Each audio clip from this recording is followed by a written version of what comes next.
We good? Got it. Thank you. Yeah. Okay.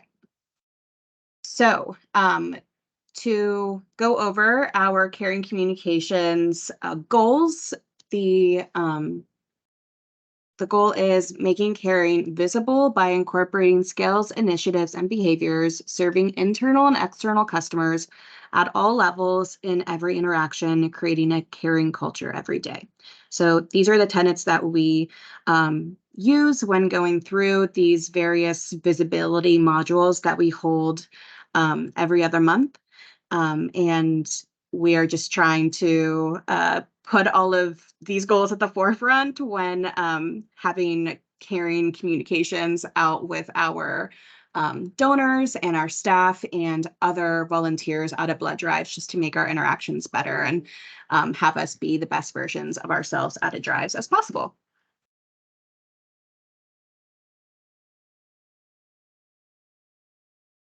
So today's topic will discuss communicating under stress, and here are some helpful tips to utilize to have successful and open communication with others when working out at drives. We can all use these skills and actions in various forms. Like for instance, listening to donors when they ask questions or communicate their concerns.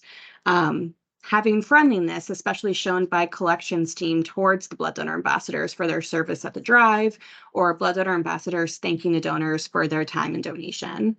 Open-mindedness, approaching situations with empathy and not assuming negative intent, and interacting with others without the lens of our own preconceived notions. Feedback, respectfully and calmly letting the staff know there's a procedure that isn't working or could use adjusting, that you might notice out of the drive, just to make things smoother or run easier for you or for the donors, for the staff. Um, Confidence, knowing and owning your role as a blood donor ambassador, knowing what steps to follow, what instructions to give donors, and how to manage the flow of the registration and canteen areas as essentially the subject matter expert out of the blood drive. And nonverbal communication, having a welcoming posture, a kind smile, direct eye contact, being as warm and welcoming as you can be out of blood drives. So, here is a scenario where I know that if you've attended modules in the past, we really use the heart, head, heart mindset as a foundational piece in our interactions in caring communications.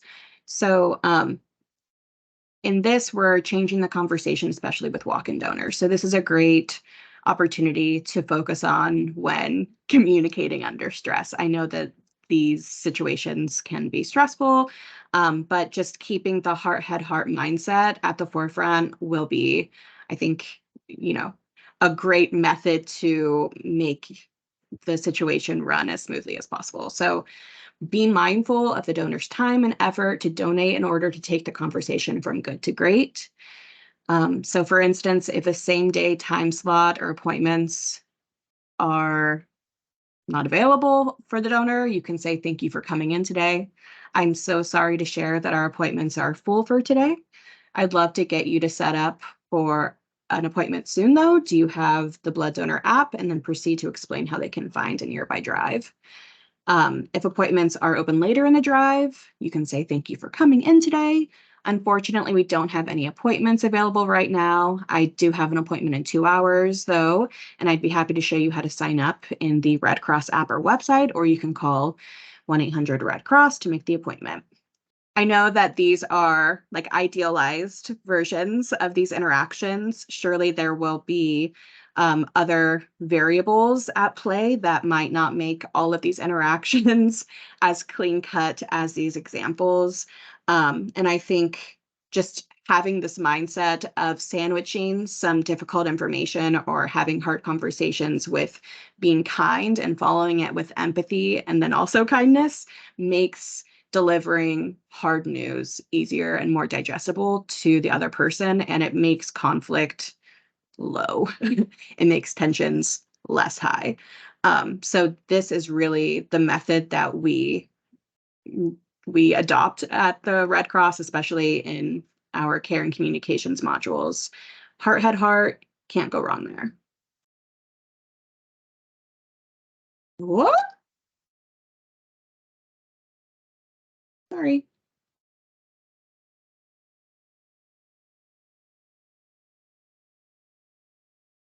Goodness. Goodness. Okay. Sorry about that. So here's a skill at a glance, the practice of presence. So I'll read through. Tune in fully, focus your undivided, respectful attention on the other person for the precious time that you're with them. More helpful tips when interacting with people, especially in heightened situations out of blood drive. So here's some tips. Here's some practices. Quiet your mind, take a deep breath, bring your full attention to the present moment. Sit, lean in, adopt an open and receptive posture. While the person is speaking, maintain eye contact. Be quiet, don't interrupt. Avoid multitasking, like shuffling papers, typing, taking notes, looking at the computer. Again, resist interrupting and tune in fully. So I'm sure there have been instances out of blood drives where you've had to handle a lot of various situations, but a donor comes up and you're busy and you're trying to check other people in, but you're also trying to deal with the flow of donors and serve the collections team. So take a moment and visualize, if you will, how it feels when you're talking with someone, maybe not even at a blood drive, but if you're at like a department store, if you're at a grocery store, and how it feels when someone else is multitasking while in conversation with you. Um, doesn't feel great. It feels like you are not the priority in that interaction.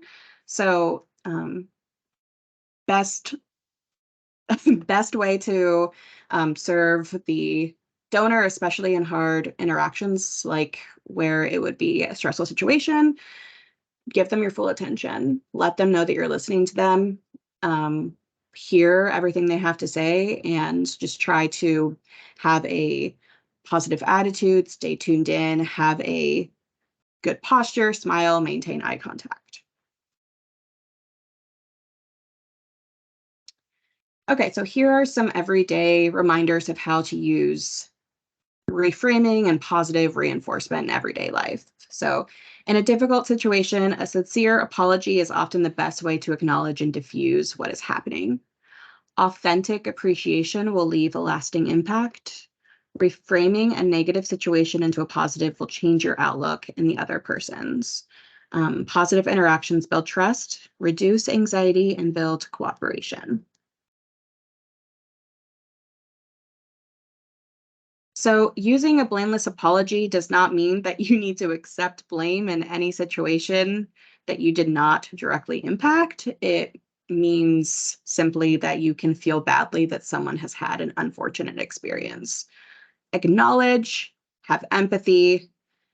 It represents sincere regret for another person's unfortunate experience or situation. Okay, and continuing off that blameless apology, or that I'm sorry, um, what we have to do is always understand that saying I'm sorry like you mean it. A rigid apology will only make matters worse for both people. Reframe your mindset. Don't be defensive. Imagine yourself in the other person's situation. Be specific. Say exactly what you're sorry for. This often means repeating the problem and adding an apology. Avoid using but or if after a blameless apology. Doing so will unintentionally turn it into a blaming apology. Using but after I'm sorry can come across as flippant, insincere, aggravated. This will only escalate the situation. Using if after I'm sorry will immediately turn that blame around onto that other person. Go ahead. Okay. A blameless apology um, quickly begins to diffuse difficult everyday situations. Use I'm sorry in any part of the head heart statement. Communicate sincerely with empathy, match verbal and nonverbal communications. Be present. Think about the time where you received that blameless apology and how it made you feel, how it also made the other person feel as well.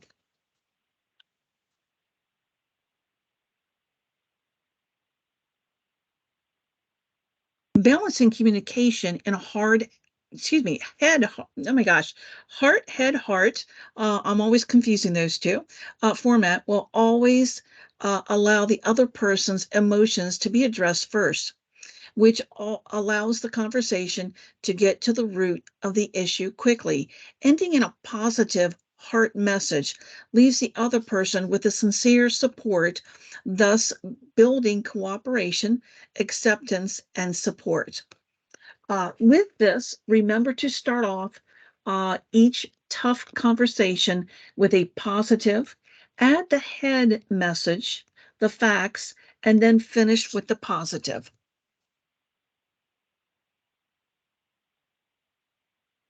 When tasked with difficult conversations, such as turning a donor away at registration or working through a day of being short staffed, it is vital to remember to be clear, empathetic, and honest with each donor. However, that doesn't mean that we have to share the why behind every issue. For example, if the donor's appointment isn't showing up on the system and they said they made one online and have a confirmation, it is not appropriate for us to say our system is always messing up. Say it with a heart. These are 10 soft skills that we can possibly use for our customer skills. Clear communication, listening skills. I know that I see this quite a bit, that we listen to reply, not to hear. So, listening skills, self control, positive attitude, assertiveness, conflict resolution, empathy, uh, depersonalization, excuse me about that, taking responsibility, and a sense of humor.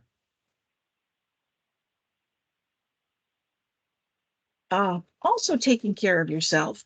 We were taught this method, this deep breathing method, probably about 6 months ago in a meditation class that was offered in our wellness um, program. It is called 444. You take 4 seconds to inhale, 4 seconds and hold, exhale for 4 seconds, and then hold, and then repeat. Reframe your mindset. Consider the other person's perspectives.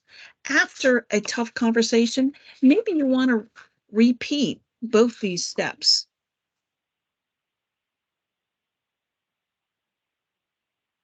Taking care of yourself. You're welcome to take a break during a shift. Please make sure that the charge knows when you do need a break. If you're in a situation that's making you uncomfortable, please reach out to a staff person, specifically the charge, and have them step in and assist you in a situation where you need some support. Ways to decompress. I could sit here all day and tell you ways of decompressing. A lot of things that actually help me out is to talk it out. It may seem obvious, but this tip is often overlooked. Sometimes stress can just build up simply because we have a nagging issue that needs addressing, or simply need to vent about our day. Talk to a loved one. Call your BVW rep, or actually talk to a professional. Exercise. I don't know about you guys, but that's the least thing on my list. But please remember that it is important um, to have exercise on your bounds. It actually makes you feel better. With that, getting your blood pumping, it's good for your brain. Do you hate running? Despise the gym? Instead, challenge yourself to take a quick walk. It's supposed to be walk. I do apologize about that. Every day this week. Don't forget, any exercise helps. Um, with me, I've been, when I'm in a parking lot, I park at the other end so that I can walk out my frustrations going into a store. Get outdoors. Um, a, a soft reset is something that is well needed. Nature is always happy to oblige. Um, we have access to some of the greatest outdoor areas in the country. Go explore. I know in the state of Maryland, we have quite a few things. Many developments and communities actually have walking paths. They do have state parks in the area. We like to go camping and take the dogs for long walks. Meditate. You don't need any training to have a relaxing meditation session. Even a short session can leave you feeling like a new person. Resources resources for guided meditation, guided breathing, and meditation music can be found on the internet. Um, they're they are included as YouTube specific relaxation apps like Headspace and Calm. There are some others. Please look into those. Headscape and Calm was presented to us also in a wellness program. They are actually very wonderful to use. Take a day off, of course, if you can. That's a big thing. Um, Taking a staycation from responsibilities is a great way to cleanse your mind of daily activities and hit the restart button on your stress level. Read. I don't know about you. I love to sit and read with a nice book or possibly a magazine, read those articles. I get a little bit more complicated because I'm a quilter, so I get those wonderful quilting magazines that I have to complicate it by understanding how to put those things together. But with that, um, understand that reading kind of is allows your brain to escape, disconnect. Disconnect from those electronics. That wonderful computer that we use every day, all day for work, those phones, those tablets for social media. Sometimes those things actually keep our mind busy and does not allow us to disconnect. Take a nap. I really don't think that's too hard to figure that out. It's kind of funny because my grandchildren will come over and they just kind of look at me like, Grammy, we're too old for naps. And within the first 2 hours, I'm ready for my nap. With that, we do have some other resources in Pacifico. We have quite a few wonderful programs in EDGE, changing perceptions to reduce stress, controlling conflicts, stress, and time in customer service, and then also a pocket guide to managing stress. Well, Thanks, first Anna. off, And we go ahead. can certainly send out these links if anyone is interested in taking any of these trainings or looking over any of this information after the presentation. But that's all the information we have to cover over communicating under stress. But we would love to take this time if you have any questions about anything that we went over, if you want to share any experiences where you were at a drive or any aspect of your volunteering where you were communicating under stress and any helpful methods or tips that you have for anyone else on the call that we can kind of use as community building and work through and navigate together, please do feel like you can come off mute and share anything.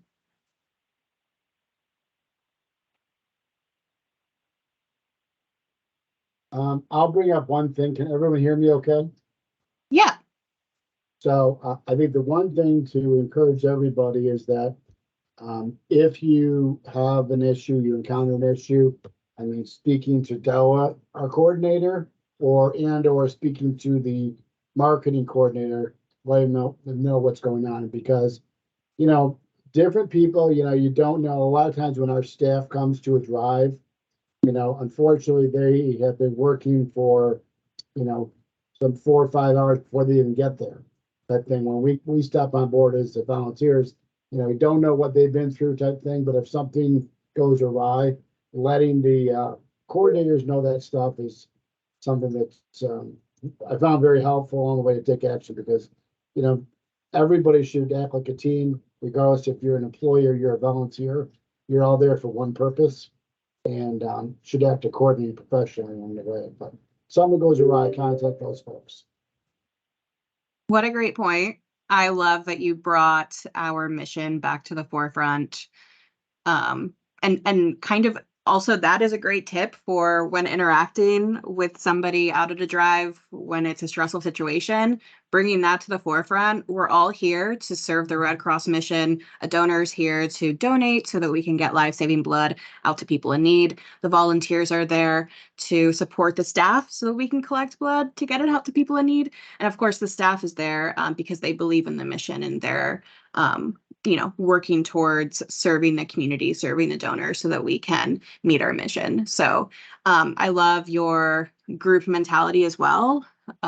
If the staff are busy, or if you don't have the opportunity to check in with them, if they're working with a donor, feel free to interact with any of the other staff people helping to coordinate the drive, because also always keep in the forefront that you're a volunteer, and we so appreciate the support and time that you're giving us out of blood drives. And we don't ever want to put you in a situation where you feel like you are floundering, or you have to deal with a situation that you're not prepared or comfortable handling. So please always feel like you can reach out to any of the staff, whether it be the Red Cross staff, the account staff, people at the location of the blood drive, the coordinators, so that we can serve you and serve whatever issue is taking place. Thank you, Richard. Yeah, and I also think too about the whole feedback aspect of it, that we've got certain individuals that I think providing that feedback, you know, to the coordinator. We all get the surveys after the fact, but God knows where they go. But talking with our coordinators, you know, I'm blessed here in Central Virginia with Christine, because Christine and I have become personal friends, and it's great. We talk all the time, but it's nice that you know, when you know those people that excel, who the lead person is, you know, on site, it makes a huge difference, because you have been it's all about personalities, and they need the feedback.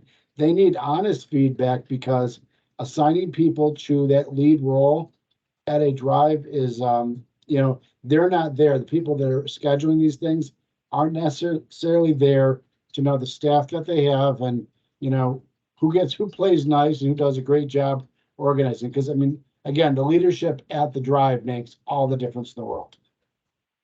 Absolutely. Thank you so much for sharing. I really appreciate it. I think we had another hand up. Michelle? Yeah, that was me. Oh, would you Can like you to hear come? me? Yeah, feel free to share. Okay. So I was gonna agree with what Richard. Okay, I heard a background. So I was agreeing with what Richard said, that what helps me is, yes, number one, I do have a personal relationship with the blood drive coordinator. You know, I know who the person is that I'm working with going into the blood drive. I always introduce myself when I come into the staff that's on, and thank them for having me. And it's true, open communication. When you communicate with them to find out, you know, when they want the cutoff for if people are late, will we do walk-ins, to take the stress off of you for people looking at you when you tell them you can't come in. If we're running behind, communicating with the donors to let them know, hey, we're running a little late. You know, show them where the refreshments and stuff are, the bathrooms are, you know, tell them if they want to take a cigarette break or whatever the case may be, you know, if they want to talk on the phone or whatever, that it's going to be a few more minutes. A lot of times people come up here on their lunch break. So a lot of the communication with them will take the stress off of us, because of course, you know, we're the first contact that people see. And of Right. course, if we have to tell them something, they kind of look at us and take it out on us versus the staff in the back. And just, like you said, just conduct yourself as you are a volunteer with Red Cross, and we have a mission, and our mission is to get the donors to give blood, and we want to make them as comfortable as we want the staff to be comfortable. So I also, Absolutely. for Della, I also, if I have any issues, I always send out an email to Della and whoever the coordinator is and say, hey, this is my problem I had today. Just give me a heads up, I love that. just in case That's- someone calls back. So I give them give them a heads up on what's going on that day that I feel. And if anything bothers me, I'll give them a call or I'll send them an email to say, hey, this is what happened at my blood drive today. Perfect. If anyone ever has issues, if you don't feel comfortable talking to the staff, or if it's too hectic, but you want to make sure that any issue gets, brought to somebody, your rep is always your go-to. Please communicate with your rep, send them a call, a text, an email if there's any issues, because if we know about it, then we can take steps to help mitigate it and come up with solutions and get that information to the right departments, to the right workers, so that we can make sure that if any issues arise, they don't happen again, or how we can figure out how to navigate that moving forward. So I love that. Thank you for sharing. Also, I realized that when Richard, he mentions the surveys, I do want you all to know that the after surveys that you guys get, that you fill out, we do see them, and we do take those comments and that feedback and use it to, fix any issues that you guys bring up. So please don't ever hesitate to fill those out, because we do see them. I think we had another hand up, Kathy.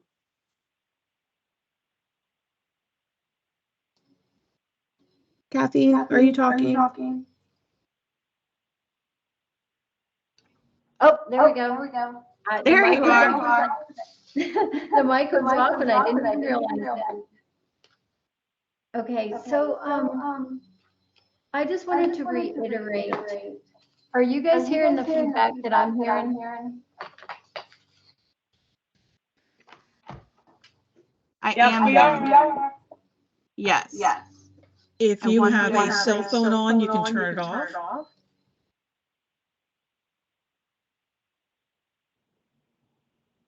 Okay, am I back? Can you guys hear me? Yes, a little bit better. Sorry. All right.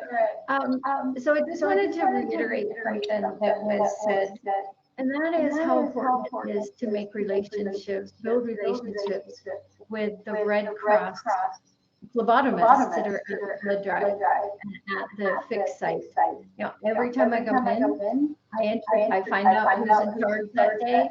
I introduce myself to everybody. I get their names, and then you start seeing the same people over and over again. And sometimes I don't remember their names, and I apologize for that. But over the course of just 2 months, because I'm volunteering 1 to 2 days a week, I've built relationships with almost everybody, and we just have fun, and I feel very much supported by them, and haven't ever really had a situation that couldn't be resolved very easily. Never had irate donors.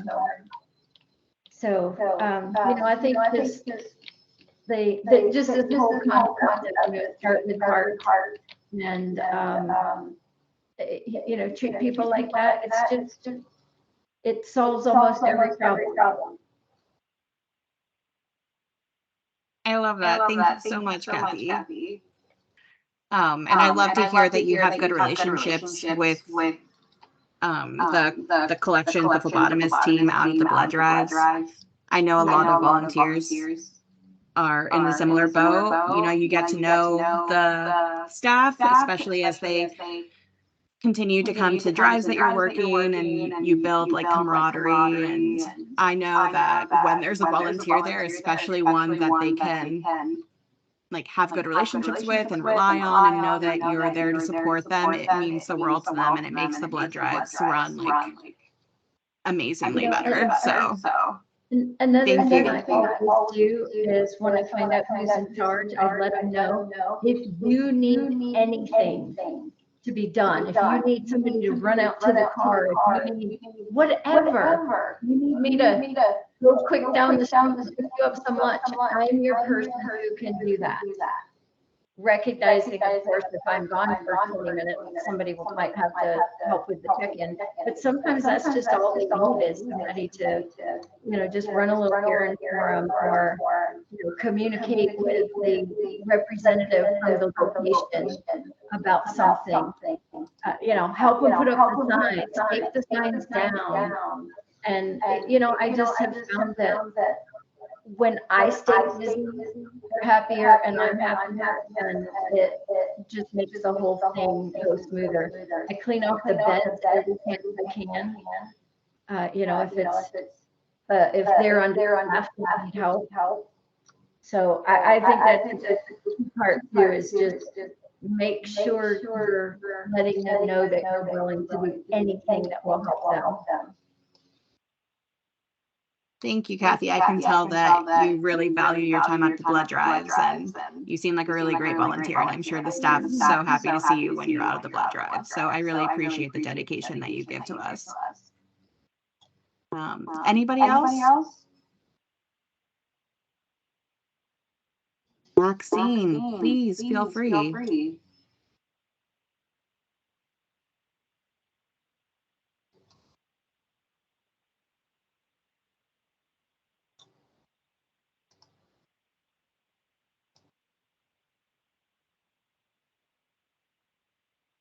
Maxine, are you wanting to say something? If so, we cannot hear you. You might take yourself off mute.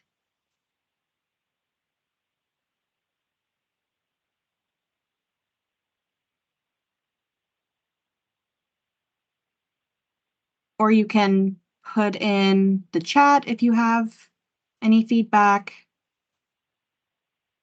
I know there was some echoing issues. Hopefully they're no longer happening and it's resolved. I'm not hearing anything. So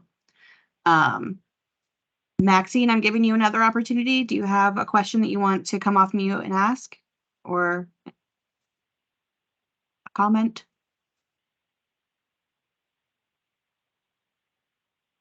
Anybody else?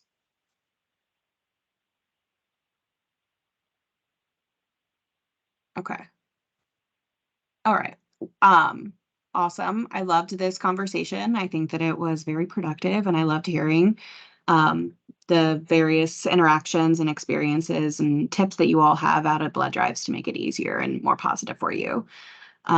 And we've recorded this session, so we'll be able to send it out if anyone wasn't able to join, or if you're wanting to look back and just review this information, please feel free to do so. We'll have it sent out sometime this week to you.